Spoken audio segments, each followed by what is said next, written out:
Hello.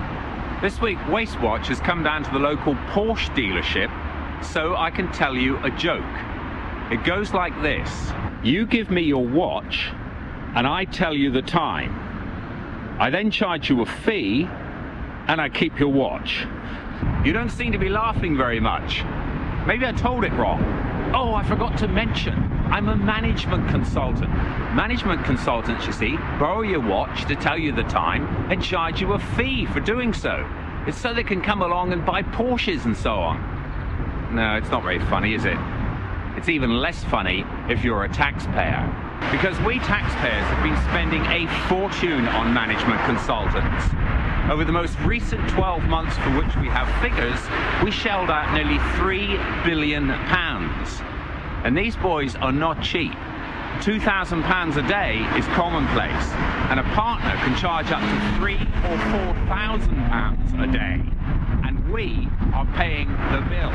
Well, here we are outside IBM. Now, you may think that IBM is still primarily a computer company. That's very far from the truth. These days, a large slice of their income comes from consulting services. And last year, we British taxpayers handed over £275 million to IBM for consulting, which puts them as position one in terms of suppliers of consultancy to the British government.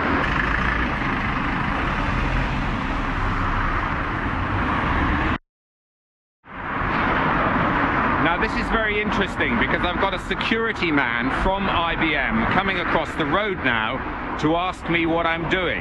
Let's see what he says.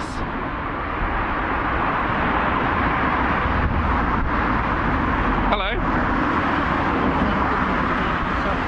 Sorry? Yes, I'm making a video.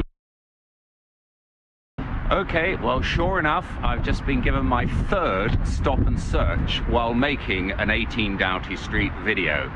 It'll add to my collection. I've been told that the whole of the Farnborough-Aldershot area is yet another sensitive area which is subject to a blanket police power under Section 44 of the 2000 Terrorism Act. So now you know. So which bits of the government machine are actually handing out all these contracts to consultants? Well, top of the list, strangely, is the Department for International Development.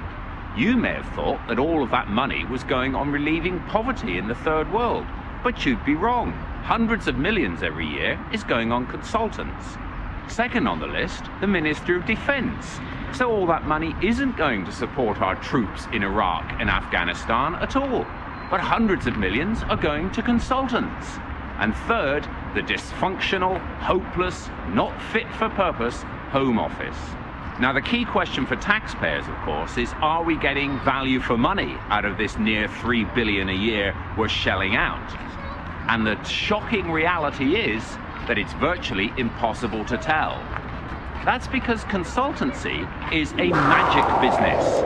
And the key to it is that responsibility for delivering results rests at all times not with the consultants, but with the clients.